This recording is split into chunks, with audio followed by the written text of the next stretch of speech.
สบายดีท่านผู้ฟังที่เคารพทุกท่านพบกับรายการวิทยุภาคภาษาลาวสถานีวิทยุ FEBC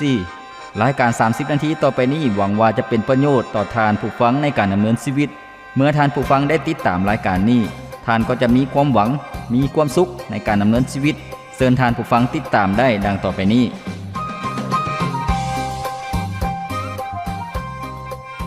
ความชอบธรรมเป็นทางไปสู่ชีวิตแต่ความชั่วร้ายเป็นทางไปสู่ความตาย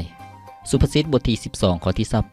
28สุขสบายดีพ่อแม่พี่น้องท่านผู้ฟังที่เคารพรักทุกท่านพบกันอีกเช่นเคยกับรายการชีวิตนี้ยังมีความหวังข้าพเจ้าพรประเสริฐผู้ดำเนินรายการ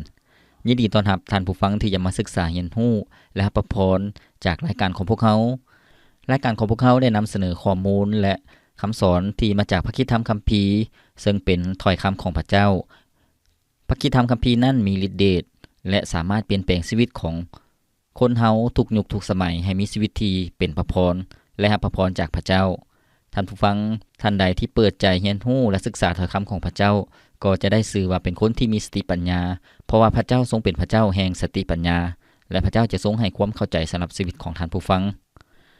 ที่เคารพรายการของพวกเขาเป็นรายการที่มีจุดประสงค์เป้าหมายให้พี่น้องประชาชนลาวบรรดาเผ่าได้มีชีวิตที่มีความปิติยินดีมีชีวิตที่มีความสุขมีชีวิตที่มีความหวังและมีชีวิตที่มีพลังเพราะว่าได้รู้จักกับพระเจ้าและก็รู้จักกับความจริงของพระองค์และคำสอนของพระองค์ซึ่งรายการของพวกเขาได้นำเสนอในหลายหัวข้อในหลายเรื่องราวหลายภาคส่วนท่านผู้ฟังท่านใดสนใจอยากรับฟังย้อนหลังก็สามารถเข้าไปรับฟังรายการของพวกเขาผ่านทั้งหลายช่องทางซึ่งบ่เพียงแต่อยู่ในวิทยุ AM ภาคภาษาลาวซึ่งเป็นรายการ FEBC ลาวนั่นเองแล้วก็ถ้าท่านผู้ฟังสนใจที่จะรับฟังย้อนหลังในอินเทอร์เน็ตก็คือทาง YouTube หรือทางเว็บไซต์ก็ได้ท่านผู้ฟังและอีก2ทางหนึ่งก็คือทาง Facebook ท่านผู้ฟังเพียงแต่พิมพ์เข้าไปคำว่า FEBC ลาวท่านผู้ฟังก็สามารถรับฟังรายการของพวกเขาตั้งแต่หัวข้อทับอิฐจนถึงปัจจุบันซึ่งมี100กว่าหัวข้อแล้วท่านผู้ฟังเชื่อว่าแต่ละหัวข้อก็จะเป็นพระพรให้กับท่านผู้ฟังและให้แง่คิดใหม่ๆสำหรับท่านผู้ฟังท่านฟังที่เคารพในช่วงนี้รายการของพวกเขาได้นำเสนอในหัวข้อใหม่ที่มีชื่อว่าคำสอนของพระเยซูเจ้าหรือว่าอีกอย่างหนึ่งก็คือคำเทศนาของพระเยซูเจ้าอยู่ถึงโนนภูซึ่งเป็นเรื่องราวและเหตุการณ์ต่างๆที่พระเยซูเจ้าได้ทรงสั่งสอนเทศนาในขณะที่พระองค์นั้นยังทำพระราชกิจหรือว่ามีชีวิตอยู่ถึงโลกนี้พระองค์ทรงสอนบรรดาสาวกของพระองค์และประชาชนที่ติดตามพระองค์ให้เข้าใจถึงความจริงของพระเจ้าซึ่งคำสอนของพระเยซูเจ้าหรือว่าคำเทศนาอยู่ถึงโนนภูนั่นปรากฏอยู่ในพระธรรมมัทธิวบทที่5ถึงบทที่7ท่านผู้ฟังพระเยซูเจ้าพระองค์ได้ทรงรับใช้และสั่งสอนเทศนาให้กับประชาชนในสมัยนั้นและคำเทศนาอยู่ถึงโนนภูนี่สถานที่ก็คือในแขวงคาลิเลอยู่ทางภาคเหนือของประเทศอิสราเอลซึ่งอยู่ใกล้กับทะเลสาบคาลิเลนั่นเองท่านผู้ฟังในสมัยนั้นจะมีบรรดาผู้สอนหรือว่ามีอาจารย์จำนวนล่วงหลายซึ่งพระเยซูเจ้าพระองค์ก็มีชื่อเสียงในเรื่องการเหตุการณ์อัศจรรย์และการสั่งสอนเทศนาแล้วก็มีประชาชนเชื่อพระองค์และติดตามพระองค์เป็นจำนวนล่วงหลายพระเยซูเจ้าจึงทรงสอนให้กับประชาชนการที่พระเยซูเจ้าทรงเลือกนั่งอยู่ถึงโนนภูเพื่อจะสั่งสอนให้กับประชาชนเป็นจำนวนล่วงหลายนั้นเพื่อจะให้คนได้ยินเสียงของพระองค์อย่างชัดเจนได้รู้จักคำสอนของพระองค์อย่างชัดเจนเพราะว่าในสมัยนั้นยังบ่มีไฟฟ้ายังบ่มีลำโพงบ่มีไมโครโฟนท่านผู้ฟังบ่มีเครื่องกระจายเสียงฉะนั้นพระเยซูเจ้าจึงเลือกบ่อนที่เหมาะสมเพื่อจะสั่งสอนประชาชนซึ่งคำสอนของพระเยซูเจ้าหรือว่าคำเทศนาของพระองค์อยู่ถึงโนนภูนี่เป็นการชี้ให้เห็นถึงลักษณะหรือว่าท่าทีของคนที่จะเข้าในอาณาจักรสวรรค์หรือว่าเข้าในอาณาจักรของพระเจ้านั้นเป็นคนที่มีท่าทีแนวใดซึ่งเว้าถึงคุณสมบัติหรือว่าท่าทีแตกต่างกันหลายๆหัวข้อท่านผู้ฟังในปัจจุบันนี้พวกเราได้เรียนรู้ในหัวข้อหนึ่งที่มีชื่อว่าความสุขอันแท้จริงหรือว่าหัวข้อที่บอกว่าผู้เป็นสุขซึ่งพวกเราได้เรียนรู้กันไปแล้ว7เรื่องด้วยกันท่านผู้ฟังบ่ว่าจะเป็นเรื่องผู้ใดยากจนฝ่ายจิตวิญญาณก็เป็นสุขผู้ใดโศกเศร้าฝ่ายจิตวิญญาณก็เป็นสุขผู้ใดมีใจอ่อนหวานก็เป็นสุขผู้ใดมีใจกรุณาก็เป็นสุขผู้ใดมีใจบริสุทธิ์ก็เป็นสุขและพวกเราหากเรียนไปก็คือผู้ใดสร้างความสงบสุขก็เป็นสุขนั่นก็คือเรื่องของผู้เป็นสุขและมื้อนี้เองพวกเราจะได้เรียนรู้ในเรื่องผู้เป็นสุขในเรื่องสุดท้ายก็คือ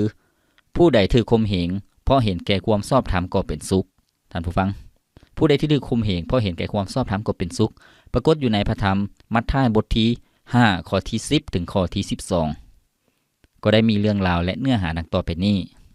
ผู้ใดถูกข่มเหงเพราะเห็นแก่ความชอบธรรมก็เป็นสุขเพราะว่าแผ่นดินสวรรค์เป็นของผู้นั้นเมื่อคนกล่าวนินทาและข่มเหงเจ้าทั้งหลาย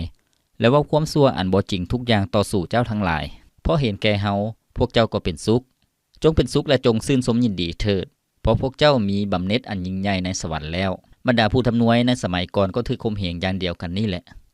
ตัดฟังที่ครบนี่ก็คือผู้ใดถือการข่มเหงเพราะเห็นแก่ความชอบธรรมก็เป็นสุขที่พวกเขาจะได้มาเรียนรู้กันท่านผู้ฟังเมื่อเว้าถึงการข่มเหงแม่นอย่างท่านผู้ฟังการข่มเหงแม่นการกดขี่ขูดหีดการทำให้หรือว่าการเอาเปรียบผู้ที่ข่มเหงนั้นรู้สึกว่าตนเองนั้นมีอำนาจมีความบ่พออกบ่พอใจหรือว่ามีการต่อต้านผู้ที่ถือข่มเหง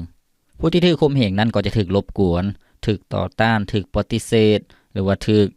เบียดเบียนต่างๆท่านผู้ฟังผู้ที่ถือข่มเหงนั้นก็จะได้รับความทุกข์ทรมานบ่ว่าทางกายหรือว่าทางใจในบางครั้งก็ถูกการใส่ร้ายป้ายสีในบางครั้งก็ถูกการเอาเปรียบหรือว่าถูกขับไล่ออกจากกลุ่มคนในบางครั้งก็ถูกทุบตีทรมานหรือว่าจนถึงขั้นถูกฆ่าเสียชีวิตก็มีท่านผู้ฟังนั่นก็คือการถือข่มเหงในที่นี้การถือข่มเหงเพราะความชอบธรรมหมายถึงอย่างท่านผู้ฟังเว้าถึงความชอบธรรมก็คือการที่เป็นคนที่ดำเนินในทางของพระเจ้าเป็นคนที่เชื่อวางใจในพระเจ้าผู้เป็นความชอบธรรมนั่นเองท่านผู้ฟังความชอบธรรมคือการที่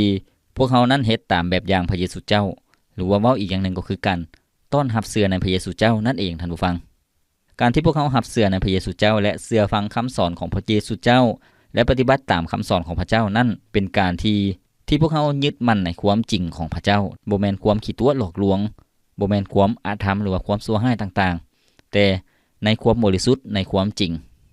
เมื่อพวกเขายึดมั่นและก็กระทำตามถ้อยคำของพระเจ้าหรือว่าแนวทางของพระเจ้าในนอนที่สุดก็จะถูกหลายๆคนบ่พออกบ่พอใจย้อนหยังย้อนว่าพวกเขาเจ้าอาจจะมีความอิจฉาพวกเขาเจ้าอาจจะมีความบ่พอใจย้อนพวกเขาบ่ได้เฮ็ดตามชีวิตเดิมของพวกเขาหรือว่าบ่ได้เฮ็ดตามแบบแผนชีวิตของเขาเจ้าพวกเขาจะเกลียดชังเฮาหรือว่าพวกเขาจึงบ่มักพวกเขาท่านผู้ฟังตัวอย่างการที่พวกเขามีหมู่เพื่อนที่มักกินเหล้ากินยาเฮฮาม่วนซื่นแต่ว่ามื้อใดมื้อหนึงเมื่อพวกเขาเชื่อในพระเยซูเจ้าแล้วพวกเขาบ่ได้ไปร่วมในงานเลี้ยงหรือว่าในการกินเหล้าเมายาหรือว่าการลิ้นการพนันคือกันกับพวกเขาเจ้าก็จะต่อต้านหรือว่าบ่พอใจเฮาแล้วก็จะเกลียดชังพวกเฮานี่ก็คือความจริงพระคริสตธรรมคัมภีร์ได้สอนไว้ในพระธรรม2ทิโมธีบทที่3ข้อ12ได้กล่าวไว้ว่าแท้จริงบรรดาคนที่ปรารถนาจะดำเนินชีวิตคริสเตียนเป็นคนนับถือพระเจ้าอย่างถูกต้องก็จะถูกข่มเหงนี่ก็คือความจริงที่พระคริสตธรรมคัมภีร์ได้เปิดเผยให้พวกเราได้เห็นคนที่ดำเนินชีวิตในทางที่ถูกต้องหรือว่าคนที่ดำเนินชีวิตในทางชอบธรรมในที่นี้เว้าถึงคนที่มีท่าทีหรือว่าการดำเนินชีวิตในความเชื่อในพระเจ้าก็จะถูกการข่มเหงสิ่งนี้พระเยซูเจ้าได้ทรงสั่งสอนให้บรรดาผู้ฟังพระองค์ได้เข้าใจว่าเรื่องราวนี้จะเกิดขึ้นซึ่งในพระคัมภีร์เดิมหรือว่าพันธสัญญาเดิมนั้นพวกเขาจะเห็นมีบรรดาผู้ประกาศพระคำหรือว่าบรรดาผู้ทำนวยได้ถูกข่มเหงจากประชาชนของพระเจ้าท่านผู้ฟังผู้ทำนวยหรือว่าผู้ประกาศพระคำได้เอาถ้อยคำของพระเจ้ามาประกาศสั่งสอนหรือว่าตักเตือนประชาชนของพระเจ้าให้กลับใจจากความบาปให้หันหลังจากการข้ามไหว้รูปเคารพให้ดำเนินชีวิตในสังคมมีความยุติธรรมมีความชอบธรรมบ่ได้โลภบ่ได้เอาเปรียบหรือว่าส่อโกงคนอื่นๆแต่ว่าประชากรของพระเจ้าในอดีตท่านผู้ฟังพวกเขาจะเห็นว่าคนอิสราเอลตั้งแต่กษัตริย์จนถึงบรรดาผู้นำศาสนาปาโลหิตแล้วก็พวกผู้ปกครองบรรดาขุนนางแม้แต่ประชาชนก็พากันโลภสร้างหังคูนมีให้กับตนเองคูนฮีดพี่น้องแล้วก็โลภเอาทรัพย์สินของบ้านดินดอนต้นหญ้าของคนอื่นๆในสังคมก็มีการตัดสินคดีแบบล้ำเอียงเข้าข้างคนกระทำความผิดแต่ว่าคนบริสุทธิ์ผัดถึกลงโทษฉะนั้นบรรดาผู้ทำนวยจึงมากล่าวเตือนประชากรของพระเจ้าแต่ว่าประชากรของพระเจ้านั้นบ่ฟังท่านผู้ฟังประชากรของพระเจ้าพากันจับเอาบรรดาผู้ทำนวยนั่นไปข่มเหงซึ่งมีหลายรูปแบบบ่ว่าจะเป็นการเฆี่ยนตี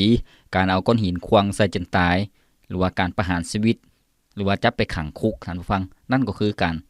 ที่บรรดาผู้ทำนวยถูกข่มเหง การที่พระเยซูเจ้าได้ทรงสอนเรื่องผู้ใดถือข่มเหงเพราะเห็นแก่ความชอบธรรมก็เป็นสุขเพราะว่าแผ่นดินสวรรค์เป็นของผู้นั้นความหมายในที่นี้บ่ได้หมายถึงว่าการที่พวกเขาจะเข้าในแผ่นดินสวรรค์พวกเขาต้องถูกข่มเหงต้องถูกตำหนิวิจารณ์ต้องถูกปฏิเสธบ่ได้หมายความว่าแนวนั้นท่านผู้ฟังเพราะว่าการที่พวกเขาจะเข้าในแผ่นดินสวรรค์ก็โดยความเชื่อวางใจในพระเยซูเจ้าเท่านั้นพวกเขาก็ได้รับการยกให้เป็นผู้ชอบธรรมโดยพระเจ้าพวกเขาก็เป็นคนบริสุทธิ์และเป็นประชากรของพระเจ้าโดยความเชื่อในพระเยซูเจ้าวางใจในพระองค์เท่านั้นส่วนการที่ชีวิตนั่นถือข่มเหงนั่นเป็นภาพที่พระเยซูเจ้าทรงอธิบายว่าจะต้องประเสริญหรือว่าเหตุการณ์จะเกิดขึ้นอย่างแน่นอนการที่ชีวิตของคนที่จะได้เข้าในแผ่นดินของพระเจ้าหรือว่าเป็นคนที่ชอบธรรมนั่นแน่นอนก็ต้องถูกสังคมก็ต้องถูกคนทั่วไปปฏิเสธแล้วก็บ่ยอมรับท่านผู้ฟังเช่นเดียวกับพระเยซูเจ้าที่ถูกบรรดาพวกผู้นำศาสนาถูกขุนนางหรือว่าถูกทหารนั้นจับพระเยซูเจ้าและถูกขึงอยู่ถึงไม้กางเขนคนเหล่านั้นได้ปฏิเสธพระเยซูเจ้าและข่มเหงพระเยซูเจ้าท่านผู้ฟังวรรคต่อไปพระเยซูเจ้าได้กล่าวอีกว่าเมื่อคนกล่าวนินทาและข่มเหงเจ้าทั้งหลายและเว้าความชั่วอันบ่จริงทุกอย่างต่อสู่เจ้าทั้งหลายเพราะเห็นแก่เฮาพวกเจ้าก็เป็นสุขจงเป็นสุขและจงชื่นชมยินดีเถิดเพราะพวกเจ้ามีบำเหน็จอันยิ่งใหญ่ในสวรรค์แล้วในที่นี้พระเยซูเจ้ากำลังชี้ให้พวกเขาเห็นว่าให้พวกเขานั้นมีความพอใจและก็ยอมรับว่าสิ่งเหล่านี้จะเกิดขึ้นอย่างแน่นอนแล้วก็พระเยซูเจ้าบอกว่าพวกเจ้าก็เป็นสุขก็คือว่าพวกเจ้าก็ได้รับพระพร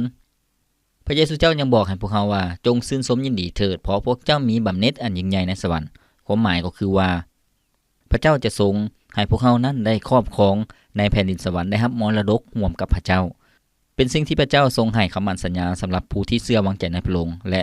ถูกทนทุกข์ทรมานย้อนความเชื่อในพระเยซูเจ้าถูกป้อยด่าถูกตำหนิวิจารณ์ถูกนินทาโดยน้ำชื่อของพระเยซูเจ้าพวกเขาอาจจะถือคนที่กล่าวนินทาบอกว่าเบิ่งแม่คนเหล่านี้เชื่อพระเยซูคนเหล่านี้บ่ได้ไปนำฮีตของประเพณีคนเหล่านี้บ่ได้ให้เกียรติหรือว่าปฏิบัติตามพิธีกรรมและธรรมเนียมหรือว่าวัฒนธรรมที่ตกทอดกันมาตั้งหลายชั่วอายุคนเหล่านี้เป็นคนที่ขายชาติคนเหล่านี้เป็นคนที่ถึกล้างสมองแล้วนี่ก็คือสิ่งที่อาจจะเกิดขึ้นเมื่อพวกเขาเชื่อวางใจในพระเยซูเจ้าบ่ว่าจะเป็นในความสัมพันธ์ครอบครัวพ่อแม่ลูกญาติพี่น้องหมู่เพื่อนพวกเขาก็จะถูกให้ด่าพวกเขาก็จะถูกห้ามบ่ให้มาเชื่อวางใจในพระเยซูเจ้าหรือว่าเมื่อเชื่อในพระเยซูเจ้าแล้วก็ถูกบังคับให้ปะทิ่มพระเยซูเจ้าปะทิ่มความเชื่อนี่ก็คือการถือข่มเหงถ้าพวกเขาบ่ฟังพวกเขาก็จะถูกตำหนิวิจารณ์หรือว่าบางคนซ้ำบ่นำบางคนก็ถูกขับไล่ออกจากครอบครัวท่านผู้ฟังเหตุการณ์เหล่านี้ก็จะเกิดขึ้นแน่นอนในชีวิตของพวกเขาที่เชื่อวางใจในพระเยซูเจ้าย้อนอย่างท่านผู้ฟังย้อนว่าพวกเขาได้เปลี่ยนศาสนาเปลี่ยนท่าทีเปลี่ยนความเชื่อคนทั่วไปหรือว่าญาติพี่น้องพวกเขาเจ้าบ่ได้เบิงหรือว่าบ่ได้สนใจในผลแห่งการดำเนินชีวิตของพวกเขาชีวิตของพวกเขาที่มีการเปลี่ยนแปลงเป็นคนที่ดีเป็นคนที่ชอบธรรมเขาเจ้าอาจจะบ่สนใจจากชีวิตเดิมพวกเขาเคยเป็นคนที่มีความใจร้ายเป็นคนที่เห็นแก่ตัวเป็นคนที่เว้าให้คนอื่นเจ็บปวดใจแต่ว่าเมื่อพวกเขามาเชื่อวางใจในพระเยซูเจ้าชีวิตของพวกเขาเปลี่ยนแปลงเป็นคนที่อ่อนสุภาพเป็นคนที่รักคนอื่นช่วยเหลือคนอื่นชีวิตบ่ได้ย่างในทางที่ชั่วร้ายหรือว่าทางที่ผิดระเบียบต่างๆแต่สิ่งเหล่านี้อาจจะบ่ได้ซอยให้พวกเขาที่ได้รับการยอมรับจากคนอื่นๆท่านผู้ฟังย้อนอย่างท่านฟังย้อนว่าเหตุผลเดียวคือพวกเขามาเชื่อในพระเยซูเจ้าพวกเขาเจ้าก็บ่มักนั่นพวกเขาก็ต้องยอมรับสิ่งเหล่านี้ว่าต้องเกิดขึ้นกับเฮาอย่างแน่นอนท่านผู้ฟังฉะนั้นพระเยซูเจ้าจึงหนุนใจ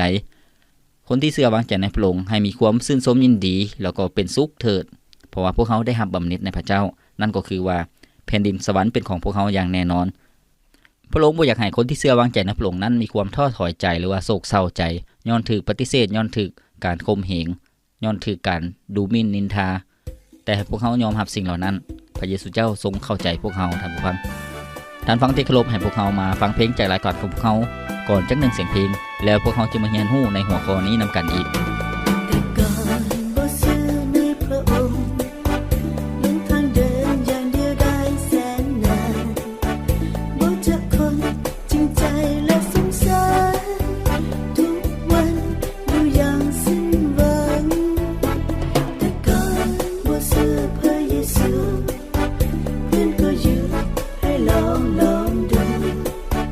แล้วข้าเองก็เพิ่งจะรู้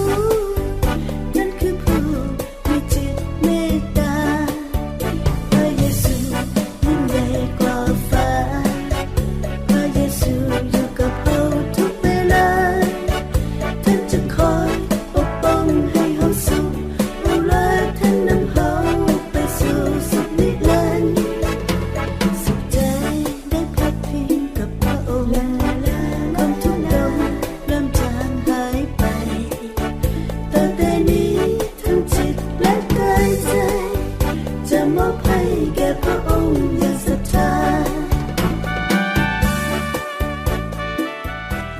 านฟังที่เคารพมื้อนี้พวกเราได้เรียนรู้ในหัวข้อที่บอกว่าผู้ใดถือข่มเหงเพราะความชอบธรรมก็เป็นสุขเพราะว่าแผ่นดินสวรรค์เป็นของผู้นั้นแล้วก็พระเยซูเจ้าพระองค์ทรงให้พวกเราได้เข้าใจว่าภาพหรือว่าเหตุการณ์ที่จะเกิดขึ้นสำหรับคนที่เชื่อวางใจในพระองค์หรือว่าคนที่อยู่ในความชอบธรรมแน่นอนที่สุดก็ต้องถือข่มเหงแน่นอนที่สุดก็ต้องถือคนทั่วไปหรือว่าคนอื่นๆเกลียดชังบ่มักย้อนพวกเขาเชื่อในพระเยซูเจ้าฉะนั้นอย่าให้พวกเขามีความท้อถอยใจแต่ให้พวกเขามีความปิติยินดีและมีความชื่นชมยินดีเพราะว่าพระเจ้าทรงเข้าใจพวกเขาและพระเจ้าทรงมีบำเหน็จรางวัลเตรียมไว้ให้กับพวกเขานั่นก็คือพวกเขาจะได้รับมรดกในแผ่นดินสวรรค์การที่พวกเขาถือข่มเหงท่านผู้ฟังบ่แม่นเงื่อนไขที่จะให้พวกเขาเข้าในแผ่นดินสวรรค์แต่เป็นสิ่งที่ชี้ให้พวกเขาเห็นว่าพวกเขาย่างในทางของพระเจ้าดำเนินชีวิตในทางของพระเจ้าด้วยความสัตย์ซื่อด้วยการถวายเกียรติแด่พระเจ้าพวกเขาบ่ได้หาเกียรติให้กับตนเองหรือว่าอีดูตนสงสารตนเองหรือว่าเป็นห่วงตนเองพออย่างท่านผู้ฟังพวกเขามีความมั่นใจมีความเชื่อที่นักแน่นมั่นคงบ่ได้คลอนแคลนใจถึงแม้ว่าจะถูกข่มเหงถูกคนปฏิเสธหรือว่าถูกคนวิจารณ์หรือว่าดูหมิ่นนินทาว่าไปเชื่อในศาสนาต่างชาติว่าไปเชื่อในพระเยซูที่เป็นศาสนาฝรั่งแต่ว่าพวกเขาก็ยังมั่นคงในความเชื่อย้อนพวกเขารู้จักความจริงรู้ว่าพระเยซูเจ้านั้นทรงเป็นพระเจ้าผู้ทรงเป็นเจ้าของชีวิตเป็นเจ้าของท้องฟ้าเป็นเจ้าของสวรรค์เป็นเจ้าของจักรวาลนี้และเป็นทางที่จะซอยมนุษย์ให้ได้รับความหลุดพ้นออกจากบาปกรรมพระเยซูเจ้าเป็นหนทางที่จะซอยมนุษย์ให้หลุดพ้นออกจากการตกในโลกบึงไฟและพวกเขาเชื่อวางใจในพระองค์พวกเขาก็มีพระเยซูเจ้าทรงเป็นพระเจ้าในชีวิตของพวกเขานี่ก็คือความมั่นใจที่พวกเขามีอยู่และพระเยซูเจ้าก็หนุนใจว่าพวกเขาที่ถือข่มเหงย้อนน้ำสื่อของพระองค์นั้นพระองค์ก็ได้รับเกียรติคนที่ปฏิเสธชีวิตของพวกเขาก็คือการปฏิเสธพระเยซูเจ้านั่นเองท่านผู้ฟังที่เคารพให้พวกเขามาทวนคืนประโยคที่บอกว่าผู้ใดถือข่มเหงเพราะเห็นแก่ความชอบธรรมก็เป็นสุขในที่นี้การมีชีวิตในทางของความชอบธรรมดังที่พวกเขาได้เรียนรู้ไปนั่นก็แม่นการดำเนินชีวิตในทางขององค์พระเยซูเจ้านั่นเองท่านผู้ฟังซึ่งเป็นการแสดงออกมาในหลายรูปแบบเมื่อพวกเขาเชื่อวางใจในพระเยซูเจ้าผลแห่งการดำเนินชีวิตก็แสดงออกมาที่แตกต่างจากคนทั่วไปบ่ว่าจะเป็นชีวิตของพวกเขาเมื่อก่อนเคยขาบไหว้รูปเคารพเคยขาบไหว้บูชาสิ่งศักดิ์สิทธิ์ทั้งปวงแต่เมื่อพวกเขาเชื่อวางใจในพระเยซูเจ้าพวกเขาก็ปฏิเสธสิ่งเหล่านั้นพวกเขาก็หยุดการประพฤติหรือว่าท่าทีนั้นมานมัสการยกย่องสรรเสริญพระเยซูเจ้าแต่เพียงผู้เดียวอธิษฐานในนามชื่อพระเยซูเจ้าแต่เพียงผู้เดียวสิ่งนี้ก็เฮ็ดให้คนอื่นแปลกใจท่านผู้ฟังคนทั่วไปแปลกใจบางครั้งการดำเนินชีวิตแห่งความชอบธรรมก็จะเป็นการดำเนินชีวิตในความจริงก็คือว่าปฏิเสธหรือว่าบ่ได้เฮ็ดในสิ่งที่ผิดศีลธรรมการผิดผัวผิดเมียหรือว่าการผิดศีลธรรมเรื่องเพศต่างๆหรือว่าการที่พวกเขานั้นดำเนินชีวิตในทางความชอบธรรมที่แสดงออกมาเรื่องการดำเนินชีวิตที่บ่ได้ไปยุ่งเกี่ยวกับอบายมุขเรื่องเหล้าเรื่องยาเรื่องงานสังสรรค์ต่างๆที่เมื่อก่อนชีวิตเก่าของพวกเขาเคยร่วมกับสิ่งเหล่านั้นแต่เมื่อพวกเขาเชื่อวางใจในพระเยซูเจ้าพวกเขาปะทิ่มสิ่งเหล่านั้นในนอนที่สุดคนที่พวกเขาเคยฮู้จักหรือว่าคนในสังคมก็จะบ่พออกบ่พอใจบางคนเคยลิ้นหวยบางคนเคยลิ้นไพ่ลิ้นการพนันต่างๆแต่เมื่อเชื่อพระเยซูเจ้าก็ทิ่มใจเก่าเอาใจใหม่ดำเนินชีวิตใหม่ในนอนที่สุดคนที่เคยฮู้จักพวกเขาเจ้าก็บ่พอใจเป็นธรรมดาท่านผู้ฟังนี่ก็คือการดำเนินชีวิตในทางชอบธรรมซึ่งแสดงออกในหลายๆอย่างแต่วันนี้บ่พ้นก็ต้องถูกข่มเหงหรือว่าถูกปฏิเสธท่านผู้ฟังให้พวกเขายอมรับและรู้จักความจริงการที่พวกเขาถูกข่มเหงย้อนความชอบธรรมก็ดีกว่าการที่พวกเขาถูกข่มเหงย้อนความอธรรมย้อนอย่างท่านผู้ฟังเมื่อพวกเขาเฮ็ดความดีหรือว่าเชื่อวางใจในพระเยซูเจ้าดำเนินชีวิตที่เป็นแบบอย่างบ่ได้มีชีวิตในทางชั่วร้ายเรื่องลิ้นกินฟุ่มเฟือยหรือว่าเรื่องยาเสพติดหรือว่าเรื่องลามกเรื่องขี้ลักมักจกหรือว่าเรื่องผิดศีลธรรมต่างๆหรือว่าเรื่องทะเลาะวิวาทตีกันกับคนอื่นทำให้ห่างไกลคนอื่นพวกเขาห่างไกลจากสิ่งเหล่านั้นแต่พวกเขามีชีวิตที่ดีพวกเขาก็ควรชื่นชมยินดีเมื่อที่คนอื่นข่มเหงย้อนพวกเขากระทำความดีดังนั้นเว้ารวมแล้วก็คือว่าการที่พวกเขาเฮ็ดความดีหรือว่าอย่างในทางความชอบธรรมแต่ถือข่มเหงก็ยังดีกว่าการที่เฮ็ดความผิดแล้วก็ถูกคนอื่นวิจารณ์ถูก ลงโทษท่านผู้ฟังที่ครบดังที่พวกเราได้เรียนรู้กันไปนำกันก็คือว่าการข่มเหงก็มีหลายรูปแบบท่านผู้ฟังบ่ว่าจะเป็นการข่มเหงด้านการถูกซุบซิบนินทาหรือว่าการข่มเหงด้านการถูกปฏิเสธหรือว่าขับไล่ออกจากกลุ่มหมู่เพื่อนขับไล่ออกจากครอบครัวย้อนความเชื่อของพวกเรานั่นที่แตกต่างจากเขาเจ้าพวกเขาในปัจจุบันนี้ก็ยังบ่ได้นักเท่ากับคนที่เชื่อวางใจในพระเจ้าหรือว่าประชากรของพระองค์ในอดีตที่ถูกข่มเหงย้อนความเชื่อหลายๆคนท่านผู้ฟังในประวัติศาสตร์คริสตจักรที่คนเป็นคริสเตียนหรือว่าเชื่อในพระเยซูเจ้าพวกเขาเจ้านั้นได้รับการข่มเหงอย่างหนักหน่วงซึ่งในประวัติศาสตร์ถ้าพวกเขาได้อ่านในประวัติศาสตร์คริสเตียนหรือว่าความเชื่อในพระเยซูเจ้าคนที่เชื่อวางใจในพระเยซูเจ้าถูกข่มเหงบางกรณีก็ถูกจับมาแก้เครื่องนุ่งออกแก้ทรงแก้เสื้อออกประจานเปื่อยกายต่อหน้าสาธารณชนหรือว่าต่อหน้าสนามกีฬาท่านผู้ฟังบางกรณีก็ถูกฆ่าเอาหอกแทงเอามีดฟันหรือว่าถูกเลื่อยเป็นตอนๆก็มีบางกรณีก็ถูกเอาน้ำมันลาดใส่แล้วก็เอาไฟจูดทั้งเป็นท่านผู้ฟังในบางกรณีที่มีการข่มเหงก็จับผู้เสือมาและให้สัตว์ป่าบ่ว่าจะเป็นเสือหรือว่าสิงหรือว่าเสือดาวหรือว่าตัวหมีให้มากัดกินคนที่เสือท่านผู้ฟังนี่ก็คือการถูกข่มเหงในสมัยประวัติศาสตร์แต่ในปัจจุบันนี้พวกเขาอาจจะถูกการข่มเหงบ่นักบ่ร้ายแรงปานนั้นอาจจะถูกแต่คนเว้าขวัญนินทาลับหลังหรือว่าถูกทางการหรือว่าเจ้าหน้าที่คูหรือว่าจับขังคุกก็มีท่านผู้ฟังแต่พระเยซูเจ้ากำลังซี้ให้พวกเขาเห็นว่าให้พวกเขามีความปิติยินดีเพราะว่าหยังเพราะว่าบรรดาผู้ทำนวยในสมัยก่อนก็ถูกข่มเหงอย่างเดียวกันนี่แหละความหมายในที่นี้ก็คือว่าเมื่อพวกเขาถูกข่มเหงย้อนการเชื่อในพระเยซูเจ้าย้อนการเป็นผู้ชอบธรรมก็ให้พวกเขามีความปิติยินดีและพวกเขาก็ได้รับบำเหน็จในสวรรค์บ่เพียงแต่เท่านั้นชีวิตของพวกเขาก็สำแดงความเชื่อและมีมาตรฐานเดียวกันพระเยซูเจ้าซึ่งเป็นพระเจ้าให้คุณค่าในชีวิตของพวกเขาที่ยืนยัดอย่างมั่นคงในความเชื่อพระองค์ทรงเห็นคุณค่าพวกเขา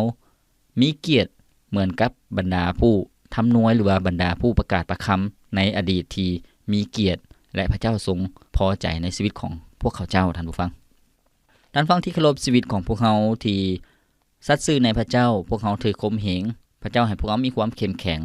ในโลกนี้หรือว่าคนทั่วไปในสังคมอาจจะเบิ่งว่าเป็นคนที่มีความอ่อนแอท่านผู้ฟังแต่สำหรับพระเจ้าพระองค์นั้นทรง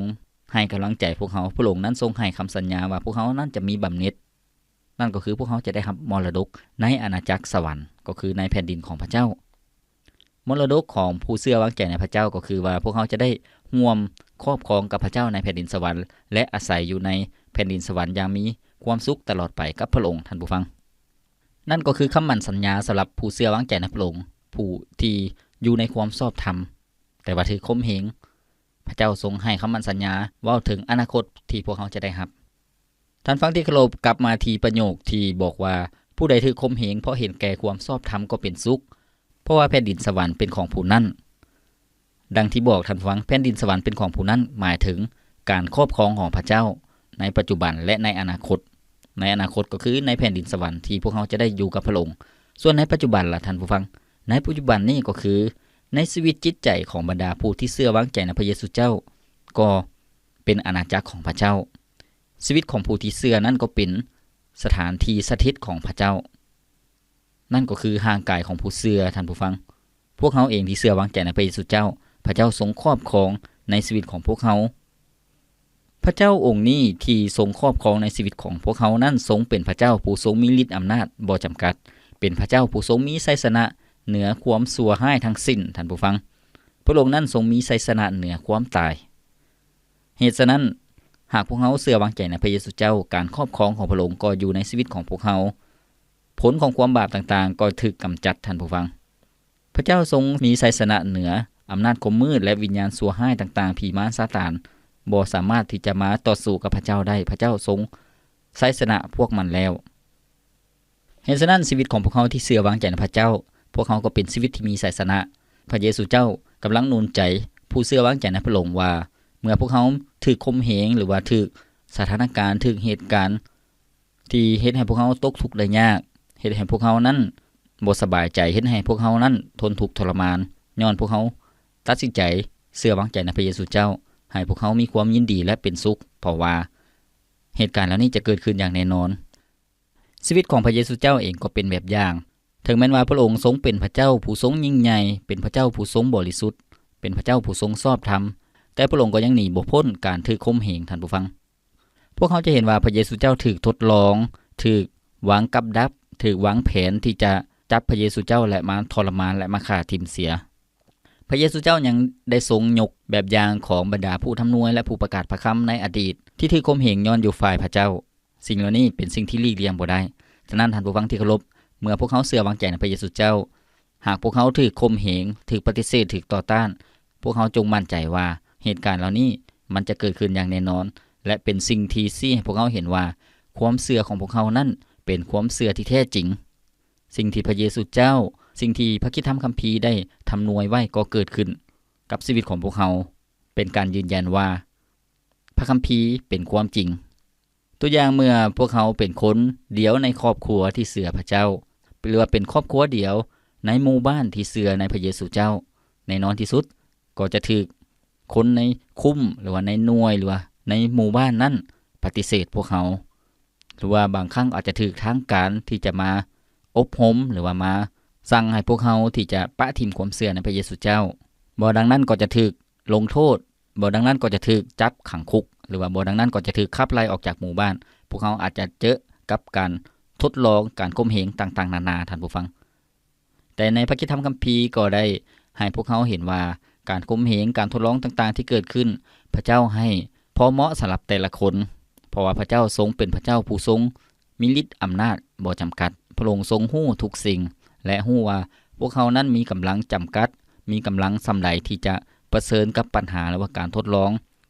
พระเจ้าบ่ได้ให้มันหนักเกินไปสำหรับพวกเขาแต่ให้มันพอดีสำหรับแต่ละคนอย่างเหมาะสมท่านผู้ฟังดังนั้นถ้าผู้ใดถูกข่มเหงถูกต่อต้านหรือว่าถูกกดขี่ที่หนักหน่วงก็แสดงว่ากำลังของพวกเขานั้นสามารถที่จะเผชิญกับสิ่งเหล่านั้นพระเจ้าจะทรงให้พวกเขานั้นมีหนทางที่จะผ่านพ้นไปได้หากพวกเขามีความสัตย์ซื่อและก็ยึดมั่นในความเชื่อในพระเยซูเจ้าท่านผู้ฟังที่เคารพมื้อนี้พวกเขาได้เรียนรู้ในหัวข้อที่บอกว่าผู้ใดถูกข่มเหงเพราะเห็นแก่ความชอบธรรมก็เป็นสุขฉะนั้นให้พวกเขาที่จะมีความนักแน่นมั่นคงมีความสุขความปิติยินดีในการดำเนินชีวิตในทางของพระเยซูเจ้าถึงแม้ว่าอาจจะถูกข่มเหงอาจจะถูกปฏิเสธหรือว่าดูหมิ่นนินทาหรือว่าอาจจะถูกใส่ร้ายท่านผู้ฟังในเรื่องบ่จริงพวกเขาอาจจะถูกใส่ร้ายแต่ว่าให้พวกเขานั้นเป็นสุขเพราะว่าพระเยซูเจ้าทรงรับรองว่าเป็นลักษณะของคนที่เดินในความจริงในทางของพระเจ้าก็จะถูกข่มเหงแล้วก็เป็นการชี้ให้คนอื่นๆได้เห็นและให้พวกเขามีความมั่นใจว่าพวกเขาเป็นคนของพระเยซูเจ้าเป็นคนแห่งอาณาจักรของพระเจ้าท่านผู้ฟังฉะนั้นหากพวกเขาดำเนินชีวิตปัจจุบันนี้บ่ได้ถูกข่มเหงหรือว่าบ่ได้เป็นที่ผิดแปลกจากคนทั่วไปที่บ่เชื่อก็แสดงว่าพวกเขาบ่ได้สำแดงชีวิตแห่งความเชื่อในพระเยซูเจ้าให้เห็นอย่างชัดเจนแสดงว่าพวกเขายังไปตามกระแสของโลกไปตามกระแสของสังคมอยู่บ่ได้ดำเนินชีวิตอย่างเป็นจุดเด่นในการให้คนอื่นได้เห็นพระเยซูเจ้าที่พวกเขาเชื่อวางใจนั่นก็แสดงว่าเป็นสิ่งที่หลุดจากมาตรฐานของชีวิตคริสเตียนแล้วท่านผู้ฟังหากพวกเขาดำเนินชีวิตในทางแห่งความชอบธรรมก็จะเป็นที่จุดเด่นให้กับคนอื่นได้สังเกตเห็นว่าพวกเขามีความเชื่อที่แตกต่างหรือว่ามีท่าทีที่แตกต่างจากคนทั่วไปการที่เว้าแบบนี้บ่ได้หมายความว่าให้พวกเขาที่จะแสวงหาการข่มเหงหรือว่าการทนทุกข์บ่ได้หมายความว่าแนวนั้นท่านผู้ฟังเพียงแต่พวกเขาดำเนินชีวิตที่แสดงการเป็นลูกของพระเยซูเจ้าหรือว่าเป็นผู้เชื่อในพระเยซูเจ้าในชีวิตของพวกเขาอย่างสัตย์ซื่อคนอื่นก็จะสังเกตเห็นเองท่านผู้ฟังซึ่งหัวข้อต่อไปพวกเขาจะได้เรียนรู้เรื่องการเป็นเกลือหรือว่าเป็นความสว่างของแผ่นดินโลกพวกเขาจะมีชีวิตหรือว่ามีท่าทีที่แตกต่างจากคนในสังคมแนวใดท่านผู้ฟังที่เคารพรายการของพวกเขาดำเนินมาฮอดนี้ก็สิ้นสุดเพียงเท่านี้ข้าพเจ้าพรประเสริฐผู้ดำเนินรายการขอกล่าวคำว่าสบายดีขอพระเจ้าทรงอวยพรท่านผู้ฟังทุกท่าน